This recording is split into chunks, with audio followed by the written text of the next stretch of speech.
Hello students, my name is Jigar Subha and we'll be talking about economics today.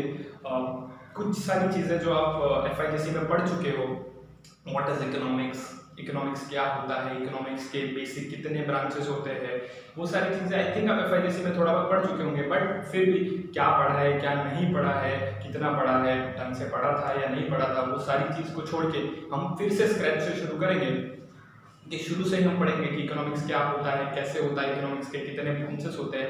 ये सारी चीज़ें आपके chapter number 1 में cover की गई है, that is micro and macro economics. तो आज हम पढ़ने वाले हैं chapter number 1 micro and macro economics. तो उसके पहले ना कुछ छोटा सा इंस्ट्रक्शन, ये जो चैप्टर होगा ना उसमें मैं कुछ सारी चीज़ें बोर्ड पे आपको लिखवाऊंगा, तो वो आपको नोटबुक में कॉपी करनी है। सर कॉपी कैसे करनी है, साथ साथ में करना है? नहीं, साथ साथ में नहीं करना है, मैं लिख लूंगा, उसके बाद मैं आपको थोड़ा सा टाइम दूंगा। उसमें आप क्या कर सकते हैं, वीडियो को पॉज कर सकते हैं या फिर आप उसका स्क्रीनशॉट ले लेंगे और उससे आप अपनी नोटबुक में कॉपी कर लेंगे। फिर आपको इकोनॉमिक्स की जो टेक्स्ट बुक है वो आपको एक PDF फॉर्मेट में मिलेगी, क्योंकि ड्यू टू दिस लॉकडाउन अब तक वो जो फिजिकल कॉपी है वो नहीं आ पाएगी। सो आपको वो हार्ड कॉपी में तो नहीं आ पाएगी, तो आपको क्या मिलेगा, एक PDF मिलेगा। तो PDF से आपको क्या करना है, एक बार रीड कर लेना, वही सारी चीज मिलेगी जो हम यहाँ पे डिस्कस करेंगे। मैं आपको पूरा कॉन्सेप्ट एक्सप्लेन कर दूंगा, आपको खाली उससे रीड करना है। चलो, सो हम आज स्टार्ट करते हैं इकोनॉमिक्स। सो क्या स्टार्ट करेंगे, इकोनॉमिक्स।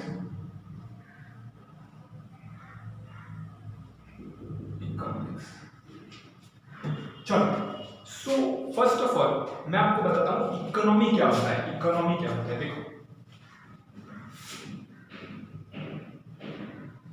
आप लोग ने न्यूज में काफी टाइम सुना होगा कि इकोनॉमी नीचे जा रही है, इकोनॉमी ऊपर जा रही है, इकोनॉमी की बैंड बज गई है, क्योंकि ये सब कोरोना का वगैरह कोविड का जो सिचुएशन हुआ उसकी वजह से बहुत लोग बोल रहे हैं कि इकोनॉमी की बैंड बज गई, इकोनॉमी की बैंड बज गई। तो क्या हुआ, मैं एग्जैक्टली आपको समझाता हूँ। इकोनॉमी क्या होता है, country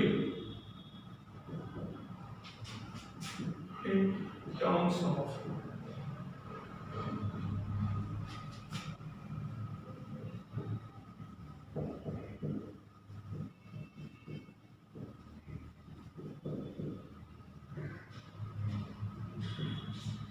country in terms of production और कंजम्पशन एक्सेट्रा।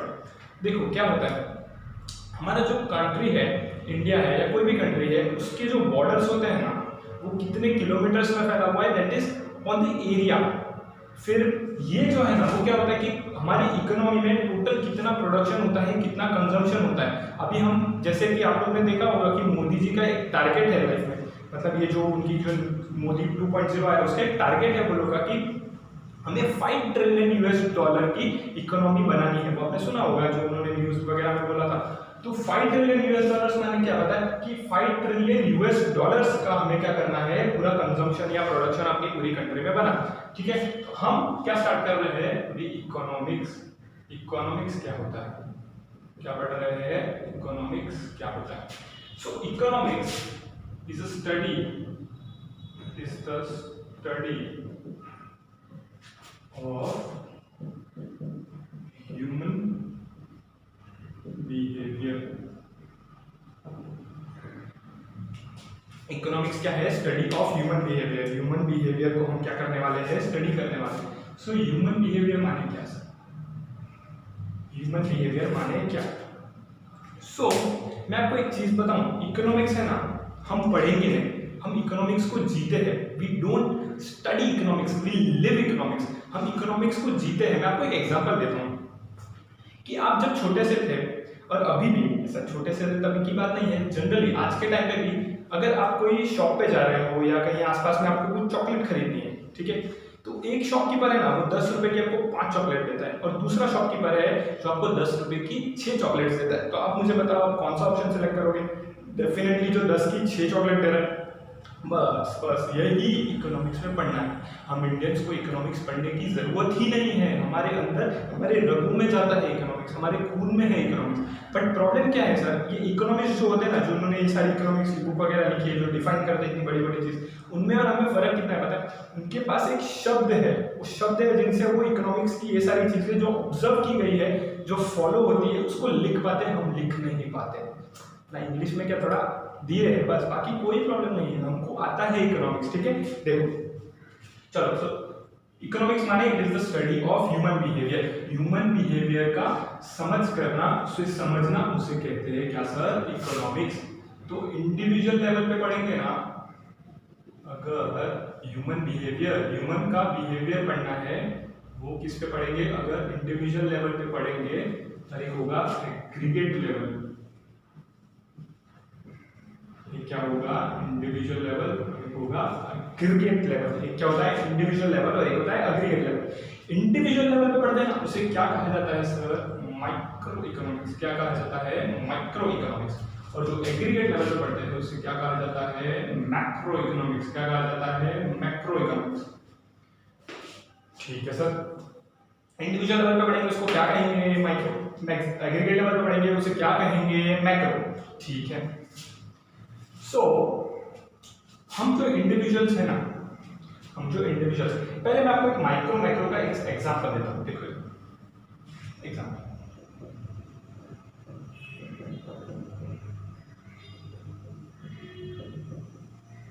Micro macro.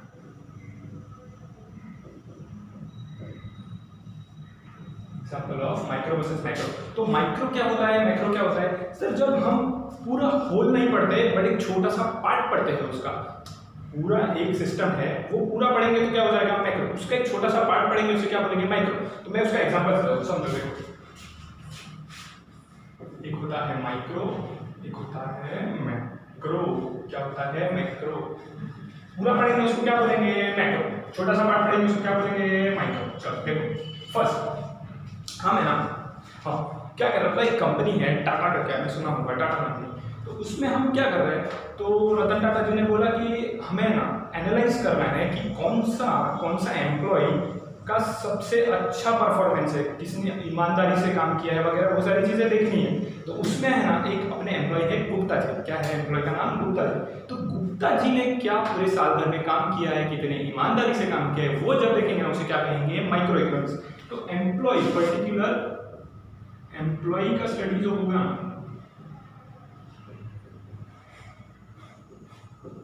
उसे क्या कहेंगे, माइक्रो इकोनॉमिक्स। और टोटल में जब स्टडी होगा ना, टोटल स्टडी ऑफ एम्प्लॉयज, एक इंडिविजुअल एम्प्लॉय का स्टडी करेंगे ना पूरी कंपनी में से, उसे क्या कहेंगे, माइक्रो इकोनॉमिक्स। और टोटल स्टडी होगा उसे क्या कहेंगे, मैक्रो इकोनॉमिक्स। पूरे जितने भी एम्प्लॉयज है उनकी स्टडी करेंगे तो उसे क्या कहेंगे, मैक्रो। और जो इंडिविजुअल का करेंगे उसे क्या कहेंगे, माइक्रो। दूसरा एग्जांपल, हमें ना ऑटोमोबाइल इंडस्ट्री, जो ये कार की जो इंडस्ट्री होती है ना, तो उसमें बहुत सारी कंपनी है। कितनी है, बहुत सारी कंपनी है। मारुति है, फिर रोल्स रॉयस है, फिर ऑडी है, BMW है। जितनी भी कार की कंपनी है ना, वो सबका टोटल में एनालिसिस कर रही है। गवर्नमेंट क्या कर रही है, टोटल में पूरे साल भर में कितनी कार्स बिकती है, क्या होता है, वो सबका एक एनालिसिस कर रही है। तो वो टोटल जब पूरी इंडस्ट्री का करेंगे ना, उसे क्या कहेंगे, मैक्रो इकोनॉमिक्स। और समझो कि गवर्नमेंट जो है ना सिर्फ जैगवार का कर रही है, सिर्फ जैगवार का कर रही है, उसे क्या कहेंगे, माइक्रो इकोनॉमिक्स। तो देखो पर्टिकुलर कंपनी का अगर करेंगे तो उसे क्या कहेंगे, माइक्रो इकोनॉमिक्स। उसे क्या कहेंगे, माइक्रो इकोनॉमिक्स। और टोटल इंडस्ट्री का करेंगे ना, टोटल ऑटोमोबाइल इंडस्ट्री का करेंगे उसे क्या कहेंगे, मैक्रो इकोनॉमिक्स। उसे क्या कहेंगे, macro economics. For an example, और एक एग्जांपल, बहुत एग्जांपल। चलो अभी समझो अपना एक जो 12th स्टैंडर्ड का क्लास है वो 40 लोगों का क्लास है। फॉर एन एग्जांपल, बहुत बच्चे हैं, बट फिर भी एक एग्जांपल समझो 40 बच्चे हैं, ठीक है। तो हम पूरे 40 बच्चों का एक स्टडी करते हैं पूरे टोटलिटी में कि ऑन एन एवरेज स्टूडेंट कितना क्या पढ़ रहे हैं, कितना ग्रोथ है पूरे बैच का वगैरह। तो वो जो टोटल स्टडी करेंगे ना, तो उसे क्या कहेंगे, मैक्रो कहेंगे। और अगर एक स्टूडेंट है यादव जी, स्टूडेंट क्या है, यादव जी। अगर यादव जी का अगर हम सिर्फ स्टडी कर रहे हैं कि यादव जी ने ये प्रीलिम में कितने मार्क्स लाए थे, नेक्स्ट टेस्ट सीरीज में कितने लाए, उनका क्या पढ़ते हैं, कैसे पढ़ते हैं, वो सब स्टडी करेंगे, उसे क्या कहेंगे, माइक्रो इकोनॉमिक्स। तो यहाँ पर स्टूडेंट का स्टडी होगा, यहाँ पर पूरे क्लास का स्टडी होगा। क्या होगा, पूरे क्लास का स्टडी होगा, ठीक है, पूरे क्लास का स्टडी होगा। फिर जितने भी कोचिंग सेंटर्स है ना, जितने भी कोचिंग सेंटर्स मलाड में हैं उनका पूरा एनालिसिस करेंगे, उसे क्या कहेंगे मैक्रो। सिर्फ नोबल का करेंगे तो नोबल का कितने बच्चे आते हैं, क्या आते हैं, वो सिर्फ नोबल का करेंगे तो उसे क्या कहेंगे माइक्रो। सिर्फ कोचिंग सेंटर का करेंगे उसे क्या कहेंगे माइक्रो, और कोचिंग इंडस्ट्री का करेंगे उसे क्या कहेंगे मैक्रो। ठीक है, फिर एक समझो फॉरेस्ट है, पूरे फॉरेस्ट का एनालिसिस कर रहे हैं कि फॉरेस्ट कैसा है, क्या है, उसमें कितने झाड़ है, कितने फ्रूट्स आते हैं, क्या है, कैसे है, तो उसको क्या कहेंगे मैक्रो। उसमें से सिर्फ एक ट्री का करेंगे, सिर्फ एक ट्री का, आम के झाड़ का, किसका, आम के झाड़ का, तो उसे क्या कहेंगे माइक्रो। ठीक है, उसे क्या कहेंगे माइक्रो। पर्टिकुलर ट्री उसे क्या कहेंगे माइक्रो, और फॉरेस्ट किसमें आ जाएगा मैक्रो में। तो आई होप आप सबको माइक्रो और मैक्रो के बीच में डिस्टिंग्विश समझे। देखो फर्स्ट एग्जांपल है ये टोटल एम्प्लॉइज का जो स्टडी था ना, समझो मतलब टाटा का जो एम्प्लॉइज का स्टडी था वो मैक्रो था, बराबर, बट वो फिर माइक्रो में आ गया। क्यों? क्योंकि हम एनालिसिस किसका कर रहे हैं ना, वो डिपेंड करता है। हम एनालिसिस यहाँ पे क्या कर रहे थे, सेकंड एग्जांपल में ऑटोमोबाइल इंडस्ट्री का कर रहे थे, उसमें से टाटा एक कंपनी है तो टाटा एक पार्ट है, तो वो क्या हो गया माइक्रो। और फर्स्ट एग्जांपल में टोटल नंबर ऑफ एम्प्लॉइज थे, उसमें से अपने गुप्ता जी एक एम्प्लॉय थे, उसके लिए वो क्या हो गया माइक्रो, और ये हो गया मैक्रो। समझा तुमको? आई होप क्लियर हो गई ये बातें। ठीक, तो हम अभी आगे कंटिन्यू करते हैं कि what is micro economics, what is micro economics. तो देखो जो इंडिविजुअल स्टडी होती है ना अपने जैसे लोगों की, आपको समझ सकती है, उसको क्या कहते हैं माइक्रो इकोनॉमिक्स। तो इंडिविजुअल जो होते हैं ना अपने जैसे लोग, उनकी वांट्स जो होती है ना वो क्या होती है अनलिमिटेड। क्या होती है वांट्स होती है अनलिमिटेड। वांट्स क्या होती है अनलिमिटेड, लेकिन बेटा रिसोर्स जो है वो होते हैं लिमिटेड। वो क्या होते हैं लिमिटेड। मतलब कैसे, हमारी जो इच्छाएं हैं ना, इच्छाएं हम जो चाहते हैं वो अनलिमिटेड होता है, हमें और चाहिए एडवर्टाइज करना और दिखाओ वैसे है ना। तो अपनी जो वांट्स है ना वो अनलिमिटेड है, लेकिन अपने जो रिसोर्स है ना वो लिमिटेड है। मैं एक एग्जांपल देता हूँ, क्या होता है पता है, जैसे कि कोई व्यक्ति है जिसने अपने लाइफ में ना साइकिल चलाई, 2-3 साल साइकिल चलाई, तो उसको साइकिल चला के अभी बस हो गया, बस अभी मेरे को बाइक लेके दो, बाइक चलाई 1-2 साल, अभी कार लेके दो, कार ले लिया, फिर बोलते हैं हेलीकॉप्टर लेके दो। हेलीकॉप्टर से ऊपर क्या होता है, हेलीकॉप्टर से ऊपर होता है हेलीपैड, जो अपने मुकेश अंबानी के घर पे है। तो मुकेश अंबानी को क्या लगता है इसके पास क्या कमी है, कुबेर आते हैं उनके घर पे कि भाई हमको थोड़ा कुछ दे दो, फिर भी उनको देखो तुम कैसे लॉन्च कर रहे हैं जियो का 5G ये वो जियो फोन। अभी तो उन्होंने हद कर दी है मुकेश अंबानी जी ने, उन्होंने एक रिसेंटली शायद एक इंटरव्यू में कहीं पे बोला है कि वो है ना एक ऐसे तरीके का लैपटॉप बनाने का सोच रहे हैं ना जिसमें अगर सिम कार्ड लग जाए ना तो सारा काम उसी में हो जाए, तो सारे मोबाइल की दुकान बंद, दोनों काम एक में कर देंगे, लैपटॉप और मोबाइल को दोनों को एक ही चीज़ में कन्वर्ट कर देंगे। तो सोचो जो इंसान है ना उसकी ये सब बोलने का मतलब ये है कि इंसान की वांट्स जो है ना, इच्छाएं वो कभी खत्म ही नहीं होती है। बट एक बात बताओ, मैंने बाइक यूज़ करी, मुझे कार लेना है, ठीक है, कार ली, फिर मुझे हेलीकॉप्टर लेना है। हेलीकॉप्टर तो इतना सस्ता आता है नहीं, ठीक है, उसको रखने के लिए हेलीपैड वगैरह चाहिए, उसके लिए बहुत खर्चा आता है, बहुत पैसे लगते हैं, और पैसे मीन्स रिसोर्स। जो हमारे पास रिसोर्स है, जो चीज़ें अवेलेबल है वो क्या है लिमिटेड है, चीज़ें अवेलेबल क्या है वो लिमिटेड है। तो हमेशा है ना, हमेशा क्या होता है अपना जो डिमांड है ना, डिमांड है वो मोर देन सप्लाई हो जाता है।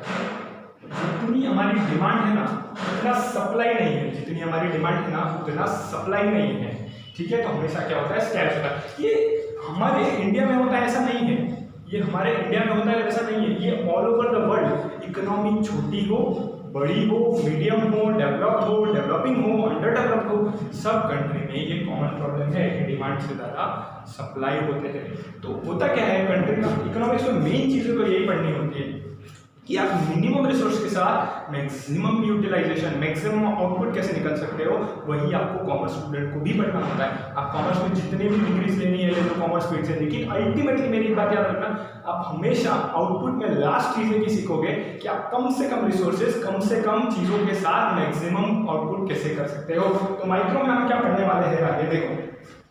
तो कंज्यूमर जो होता है ना, तो पर्सन who consumes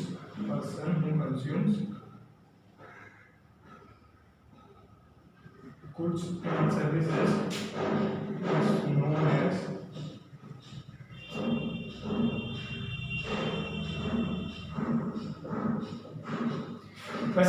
वैसे व्यक्ति जो गुड्स या तो सर्विसेज, यहाँ पे जी माने गुड्स, जी माने जीएस नहीं रहे, यहाँ पे गुड्स होता है, इसका मतलब जी माने जीएस होता है बट यहाँ पे गुड्स इसका मतलब, ठीक है।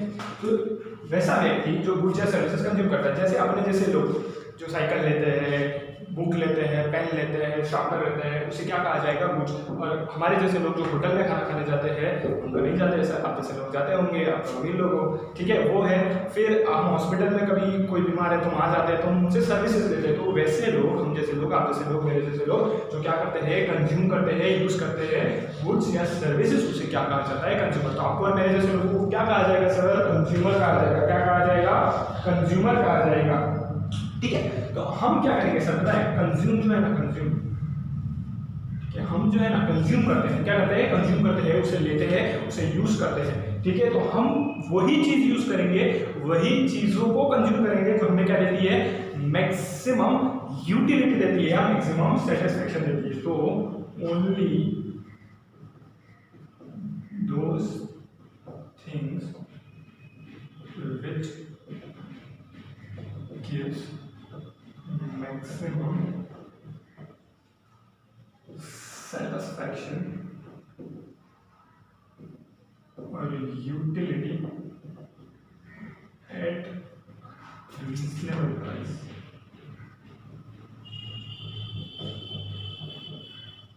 समझा तुमको?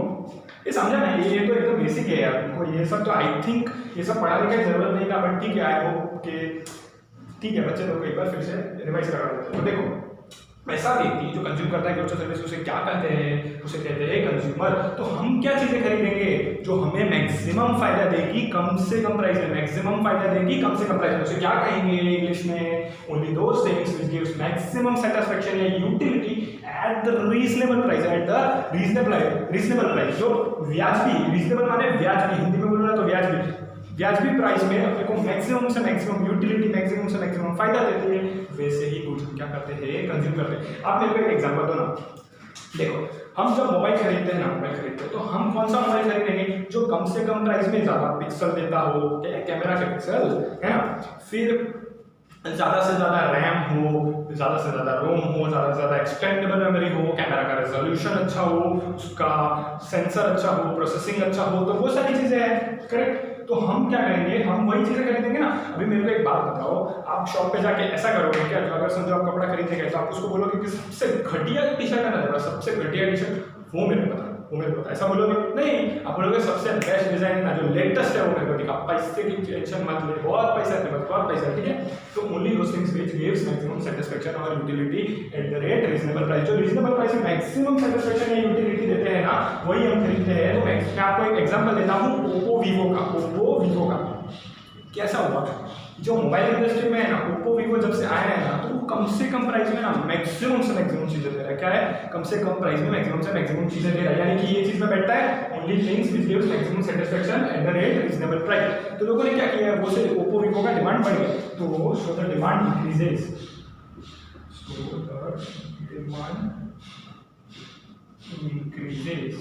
तो वो चीजों की क्या हो गई सर, डिमांड बढ़ने लगी, बराबर।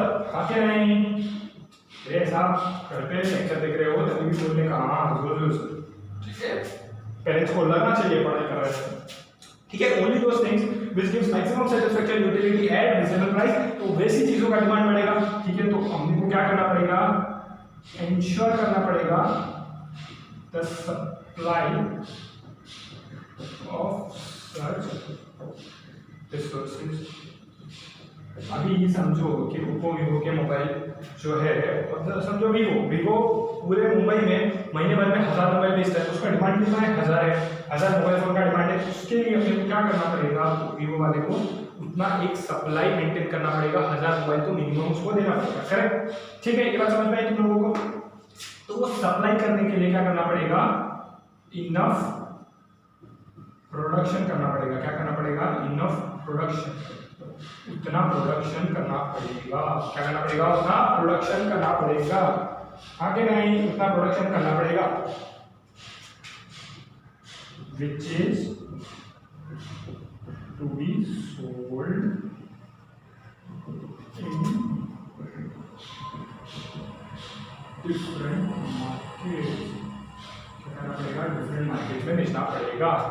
ठीक है सर, तो अब ये है ना, यही बेसिकली हम पूरे इकोनॉमिक्स में पढ़ने वाले हैं। तो सबसे पहले डिमांड पढ़ेंगे, सप्लाई पढ़ेंगे, फिर कंजम्पशन से रिलेटेड, डिमांड से रिलेटेड, फिर प्राइस, प्रोडक्शन, डिफरेंट मार्केट्स पढ़ने वाले हैं हम कि मार्केट्स, मोनोपोली, मोनोपोलिस्टिक, ओलिगोपोली, ऐसा कुछ है, आएगा तो पता। फिर प्राइस वगैरह, ऐसी सारी चीजें हम पढ़ने वाले हैं। ठीक है, मैक्रो इकोनॉमिक्स में क्या पढ़ने वाले sir, aggregate demand and aggregate supply पढ़ने वाले हैं। ठीक है, यहाँ पे एक इंडिविजुअल का इनकम पढ़ रहे थे, इंडिविजुअल की इनकम का एनालिसिस कर रहे थे, इंडिविजुअल प्रोडक्ट का एनालिसिस कर रहे थे। यहाँ पर क्या है, टोटल डिमांड और टोटल सप्लाई का। यहाँ पर क्या कर रहे थे, सिर्फ वीवो का कर रहे थे। यहाँ पर टोटल मोबाइल फोन्स का कर रहे थे, पूरी कंट्री में कितने मोबाइल फोन्स बिकते हैं, सब कंपनी के मिला के कितनी डिमांड है, कितने सप्लाई है, वो टोटलिटी में चेक करेंगे। उसे क्या कहते हैं, एग्रीगेट यानी कि मैक्रो इकोनॉमिक्स। ठीक है, फिर और क्या पढ़ने वाले इसमें, नेशनल इनकम पढ़ने वाले। क्या पढ़ने वाले हैं, नेशनल इनकम, टोटल कंट्री को कितना इनकम होता है। यहाँ पर हम एक का पढ़ रहे थे, यहाँ पे टोटलिटी में पढ़ेंगे पूरे नेशन का कितना होता है। फिर और क्या पढ़ेंगे सर, यहाँ पे money market and capital market. अरे इतना सा पैसा आता है तो उसको किधर तो लगाना पड़ेगा ना, कैपिटल मार्केट। फिर पब्लिक फाइनेंस माने जो गवर्नमेंट करती है उसे क्या कहते हैं, पब्लिक फाइनेंस। और बजट से रिलेटेड चीजें भी पढ़ने वाले हैं, बजट रिलेटेड। और फिर एक छोटा मोटा कॉन्सेप्ट है इंडेक्स नंबर्स का, वो भी हम पढ़ने वाले हैं। छोटा मोटा कॉन्सेप्ट है इंडेक्स नंबर्स का, इंडेक्स नंबर्स क्या होते हैं, कैसे बनते हैं वगैरह वगैरह। ठीक है, तो आई होप आपको समझ में आया। तो क्या पढ़ रहे हैं सर, इकोनॉमिक्स माने क्या होता है sir, study of human behaviour. Economics माने क्या होता है, study of human behaviour. Individual point पे पढ़े तो उसे क्या कहेंगे, माइक्रो इकोनॉमिक्स। माइक्रो लेवल पे पढ़े, एग्रीगेट लेवल पे पढ़ेंगे उसे क्या कहेंगे, मैक्रो। वांट्स कैसे होते हैं इंडिविजुअल के, अनलिमिटेड। रिसोर्स क्या है, क्या सर इतने सारे नहीं सर, इंडिविजुअल रिसोर्स क्या है सर, लिमिटेड है। तो क्या हो जाएगा, डिमांड ज्यादा हो जाएगा सप्लाई से, डिमांड ज्यादा होगा सप्लाई से, तो क्या हो जाएगी, स्कैरसिटी आ जाएगी। क्या आ जाएगी, स्कैरसिटी बोलते हैं इसको। ठीक है, तो अपना काम क्या है, minimum resources minimum resource maximum utilisation. Minimum resource maximum utilisation. ठीक है, सो हम क्या करते हैं, कंज्यूम करते हैं कुछ सर्विसेज, हमें क्या कहा जाएगा, कंज्यूमर कहा जाएगा। हम वही चीजें कंज्यूम करेंगे जिसमें हमको सबसे ज्यादा मजा आता है, यूटिलिटी मिलती है, उसे क्या कहेंगे। ठीक है, हमें क्या कहेंगे, कंज्यूमर कहेंगे। हम वही चीजें कंज्यूम करेंगे जो हमें ज्यादा यूटिलिटी या सेटिस्फेक्शन देता है एट रीजनेबल प्राइस। रीजनेबल माने व्याजबी। ठीक है, वो फिर वो चीज की डिमांड बढ़ती जाएगी, डिमांड बढ़ेगी तो उतना सप्लाई रहना पड़ेगा, इनफ प्रोडक्शन बनाना पड़ेगा, उतना सप्लाई करना है तो। और वो डिफरेंट मार्केट्स में भी पढ़ा जाएगा, यानी कि मोनोपोली में कैसे होता है, डिमांड सप्लाई वगैरह वगैरह। जो प्राइस होता है ना, price it is determined by the forces of demand.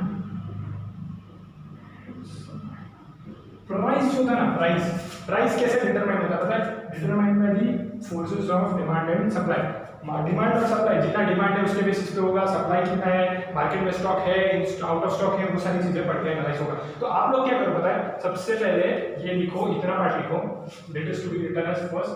और ये एग्जांपल उसके नीचे कॉपी करना है आपको। तो पहले आप वीडियो पॉज कर लो, चाहिए तो स्क्रीनशॉट ले लो, इतनी चीजें कॉपी करो जैसे मैंने लिखा, ये सबको ऐसे डब्बा डालने का सब में। ठीक है, और अगर दूसरा पेन है तो दूसरा पेन यूज कर सकते हो, वरना पेंसिल से करो। इतनी चीजें करो, ये सारे नोटिंग्स लिखने ऐसे डब्बा बनाने का, वो भी लिखो। ठीक है, फिर उसके बाद ये एग्जाम्पल लिखो। ठीक है, लिखो।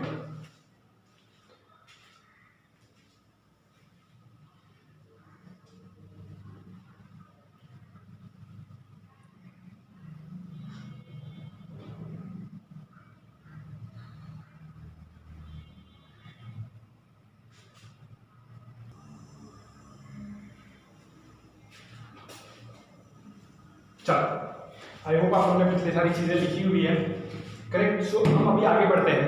What is the conclusion sir, ये सारी चीजें, ठीक है, ये सारी चीजें हमें बताई, तो सबका कंक्लूजन क्या है। तो माइक्रो इकोनॉमिक्स जो है ना, उसमें ओवरऑल तीन चीजें अपन पढ़ने वाले, क्या पढ़ने वाले हैं? ओवरऑल तीन चीजें पढ़ने वाले हैं। थियरी ऑफ प्रोडक्ट प्राइसिंग, एक प्रोडक्ट का प्राइसिंग कैसे होगा जो डिपेंड करेगा forces of demand and supply, तो उसके लिए हमें क्या पढ़ना पड़ेगा? डिमांड एंड सप्लाई दोनों का एनालिसिस पढ़ना पड़ेगा। Demand analysis and supply analysis, ठीक है। Theory of factor pricing, sir जो प्रोडक्शन होता है ना, प्रोडक्शन, उसके लिए चार फैक्टर्स यूज होते हैं। कौन से? लैंड, लेबर, कैपिटल, एक होता है एंटरप्रेन्योर। क्या होता है? एंटरप्रेन्योर, ठीक है। लैंड के बदले में क्या मिलेगा? रेंट मिलेगा। तो कितना रेंट होना चाहिए, क्या होना चाहिए, वो सब फैक्टर्स ऑफ प्रोडक्शन का जो प्राइसिंग है एक इंडिविजुअल फैक्टर का, वो क्या होगा? माइक्रो इकोनॉमिक्स में स्टडी होगा। लेबर को क्या मिलेगा? वेज मिलेगा। कैपिटल के बदले क्या मिलेगा? इंटरेस्ट मिलेगा। क्या मिलेगा? इंटरेस्ट मिलेगा। और एंटरप्रेन्योर को क्या मिलेगा? प्रॉफिट मिलेगा, जिसके लिए बिजनेस करते हैं, कॉमर्स करते हैं, ठीक है। परफेक्ट। हाँ, अभी लास्ट पार्ट जो है वो theory of economic welfare, theory of economic welfare, उसको है ना अपन इधर नोट करके पढ़ लेते हैं, ठीक है ना। यहाँ पर जगह नहीं है तो इसको यहाँ पर आपकी बुक में ऐसा मत लिखना, आपकी बुक में स्ट्रेट में लिखना जैसे लिखते हैं, ठीक है। तो थियरी ऑफ इकोनॉमिक वेलफेयर जो है उसमें तीन चीजें हैं। Theory of consumption, theory of consumption, theory of production, theory of consumption, production and overall effect economic efficiency. Theory of consumption माने क्या होता है? थियरी ऑफ कंजम्पशन माने मैक्सिमम सेटिस्फेक्शन ऑफ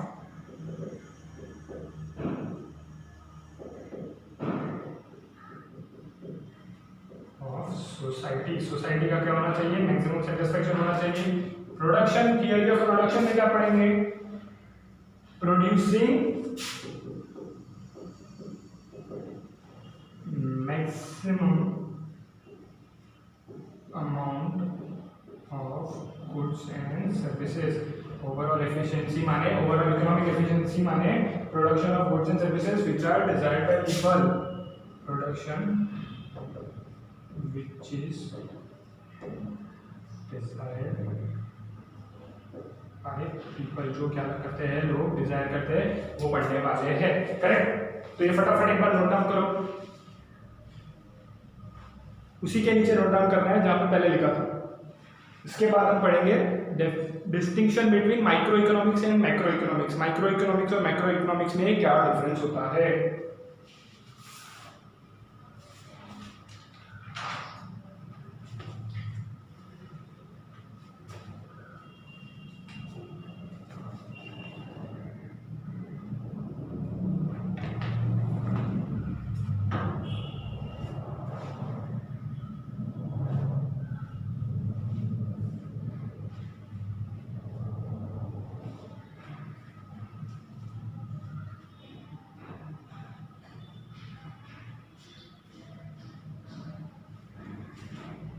चलो, तो डिस्टिंक्शन पढ़ते हैं माइक्रो इकोनॉमिक्स और मैक्रो इकोनॉमिक्स का।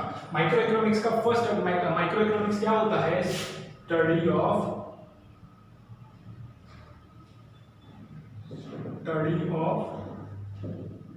Individual demand, individual supply, household और प्राइस। एक इंडिविजुअल प्रोडक्ट का इंडिविजुअल प्राइस वगैरह डिमांड सप्लाई डिसाइड होगा, स्टडी होगा, उसे क्या कहेंगे? Micro economics. और यहाँ पर क्या होता है? एग्रीगेट स्टडी होता है, एग्रीगेट स्टडी होता है। क्या होता है? एग्रीगेट स्टडी होता है, ठीक है। समझा? दोनों का मीनिंग तो आई थिंक आपको समझा होगा, बहुत बेसिक्स है और हमने उसको डिटेल में पढ़ा था, ठीक है। दूसरा, सर जो माइक्रो और मैक्रो दोनों है ना, माइक्रो और मैक्रो दोनों जो है ना, वो ग्रीक वर्ड से डिराइव हुए हैं। ग्रीक वर्ड,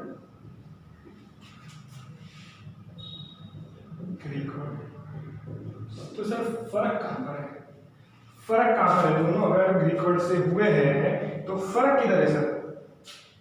फर्क है दोनों की जो ग्रीक वर्ड में यूज हुआ था, यहाँ पर हुआ था मैक्रोस और यहाँ पर हुआ था मैक्रोस।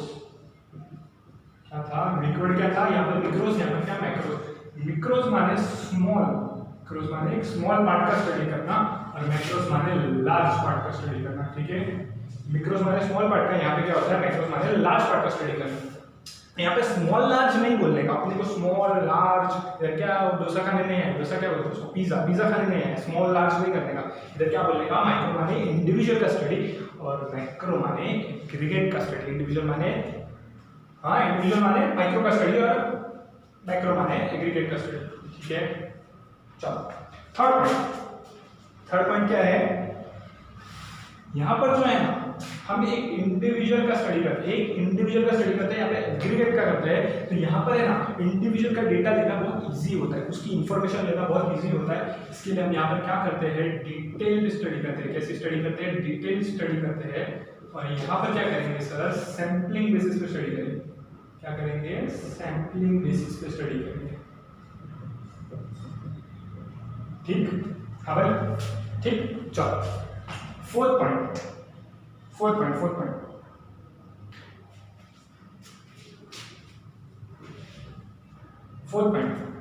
समझो। हमने क्या किया पता है, यहाँ पे कहाँ पे था हमने, चल यहाँ पर बना लेता। हमने ना एक पिज्जा ऑर्डर किया। क्या किया, एक पिज्जा ऑर्डर किया। पिज्जा के कुछ कितने हुए, 1 2 3 4 5 6 7 8 टुकड़े हो गए, ठीक है। सो एक पिज्जा ऑर्डर हमने किया है, उसमें से हाँ, इसमें क्या पनीर चाहिए, पनीर कोई बात नहीं।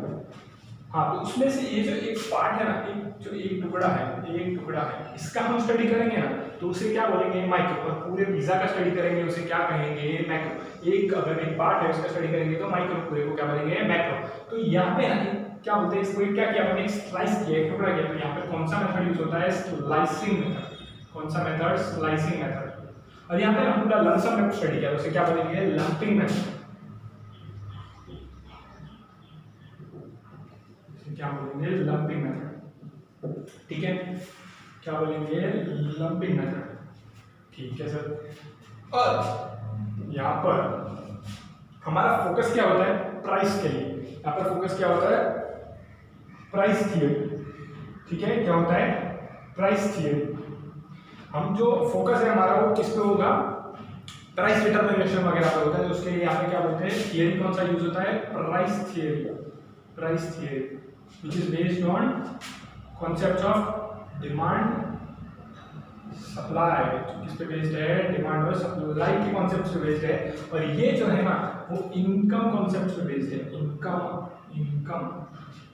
इसमें इनकम थियरी यूज होता है, इनकम थियरी। इसमें क्या आएगा सर, नेशनल इनकम आएगा,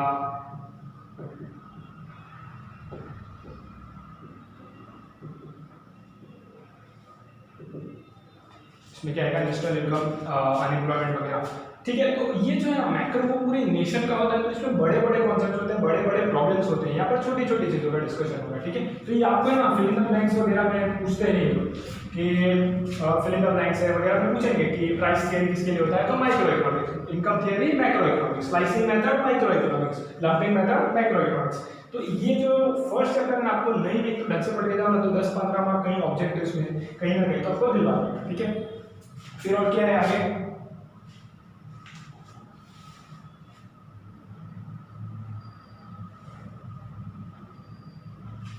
और क्या आगे, ये है ना, ये इसमें कैसा होगा जनरली पता है, इसमें जनरली ऐसा होता है कि ये लोग है ना क्या बोलते हैं पता है, इसमें जनरली ऐसा होगा, जो माइक्रो इकोनॉमिक्स है ना उसमें कैसा होता है कि आप पूरे नेशन को कंसिडर नहीं करते। आप समझो एक व्यक्ति का डिटेल एनालिसिस कर रहे हो तो उसमें आप बाकी फैक्टर्स को कंसिडर नहीं करते। आप मानते हो कि बाकी फैक्टर्स तो सेम रहेंगे, अभी जैसे कोई हाउस होल्ड का उन्होंने किया कि साल भर में इतना इनकम होने वाला है, ये होने वाला है, बट वो लोग ने जो एक कोविड वाला सिचुएशन है उसको कंसिडर नहीं किया। उन्होंने माना कि बाकी सारे फैक्टर्स, बाकी सारी इकोनॉमी वो क्या रहेगी, कांस्टेंट रहेगी। तो यहाँ पर जो कॉन्सेप्ट होता है ना वो क्या होता है पता है, सेंटिनस पेरियस।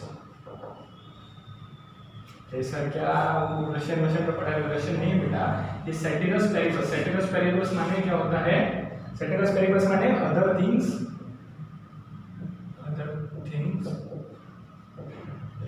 कांस्टेंट, ऐसा मानते हैं कि बाकी सारी चीजें कांस्टेंट है और वैसे इसका एनालिसिस करते हैं। और यहाँ पर ऐसा होता है क्या, माइक्रो इकोनॉमिक्स में कैसे होता है, तो ये सारी चीजें क्या पता है, बेस्ड ऑन अजम्पशन है। क्या है, बेस्ड ऑन अजम्पशन। तो माइक्रो इकोनॉमिक्स जो है ना वो पूरा बेस्ड ऑन अजम्पशंस है। ठीक है, अजम्पशन माने अज्यूम करके कुछ करते हैं कि कुछ अजम्पशन है कि ये चीजें ऐसी ही रहेगी फिर करते हैं। ठीक है, और यहाँ पे कैसा होता है, based on facts and figures.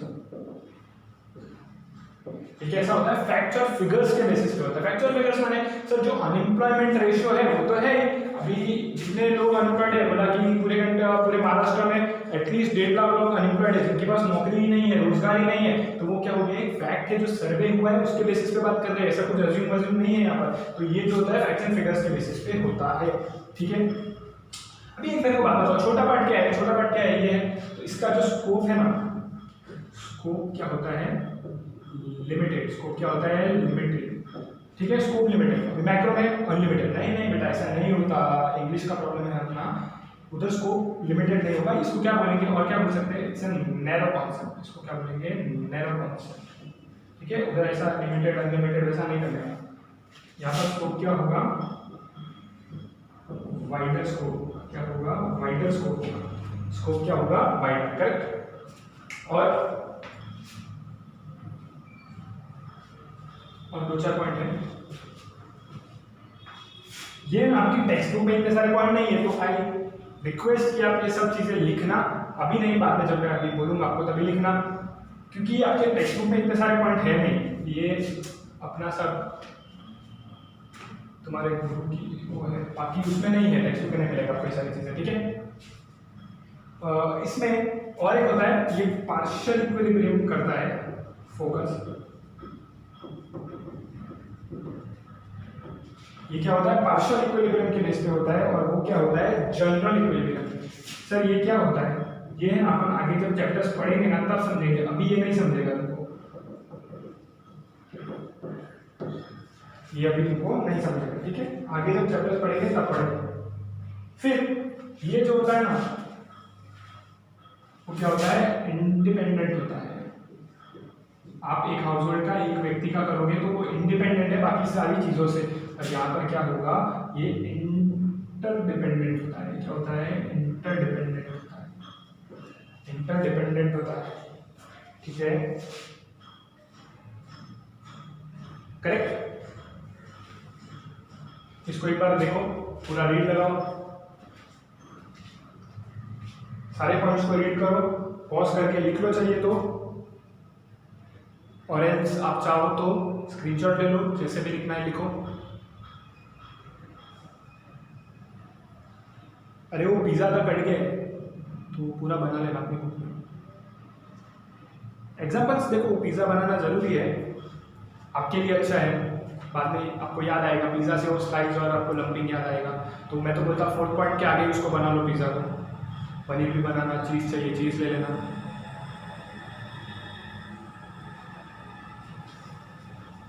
ठीक है, सो आज का सेशन ये वाइंड अप करते हैं। आज के सेशन में हमने बहुत सारी चीज़ें पढ़ी, इकोनॉमिक्स क्या होता है, इकोनॉमिक्स के क्या ब्रांचेस होते हैं, माइक्रो के बारे में डिटेल स्टडी पढ़ी, फिर उन दोनों का डिस्टिंक्शन पढ़ा, माइक्रो इकोनॉमिक्स में बेसिकली हम क्या पढ़ने वाले हैं वो पढ़ा। आई होप आप सब जो ये सारी चीज़ें मैं बोर्ड पे लिखता हूँ वो आप लिख रहे हैं, क्योंकि आपको साथ साथ में लिखना पड़ेगा। एक मैं तो बोलता हूँ एक नोटबुक ही सिर्फ इकोनॉमिक्स के लिए मेंटेन करो। वो स्कूल में वो रफ बुक होता था सब, इंग्लिश के बाद ज्योग्राफी आता है, वो सब मत करना। क्योंकि देखो कैसा होता है कि हमारे जितने भी पास स्टूडेंट्स हैं ना, उनका एक ही फीडबैक है, और पास स्टूडेंट्स का तो छोड़ो, मेरा खुद का ऐसा एक्सपीरियंस है ओवर दिस एकेडमिक्स के, आपके जो नोट्स होते हैं ना, जो आपके हाथ से लिखी हुई चीज़ें होती है वो आपको याद होती है। आप पढ़ोगे तो आपको फटाफट याद आ जाएगा सब। एग्जाम के एक दिन पहले जब कैसा होता है कि 2-2 दिन की छुट्टी होती है, तो उसमें आपके हैंड रिटन नोट से आप फटाफट रिवाइज कर पाओगे। वो टेक्स्ट बुक इतनी जारी देखोगे ना, सब प्रिंटेड मटेरियल, तो तुम्हारा सर घूमने लगेगा एग्जाम के दिन तक। सो जितना जैसे लिखवाया है वैसे लिखो, ठीक है। और बाकी तो साथ साथ में पढ़ते रहो, क्योंकि देखो इस बार के एग्जाम शायद डिले हुए, नेक्स्ट ईयर के नहीं होंगे। नेक्स्ट ईयर एग्जाम्स होंगे ही, ऐसे तुम्हारी नसीब अच्छी इतनी नहीं होने वाली है, ठीक है। ओके, साइनिंग ऑफ, जिगर सुबह। ओके, पढ़ते रहो, खुश रहो, बाय।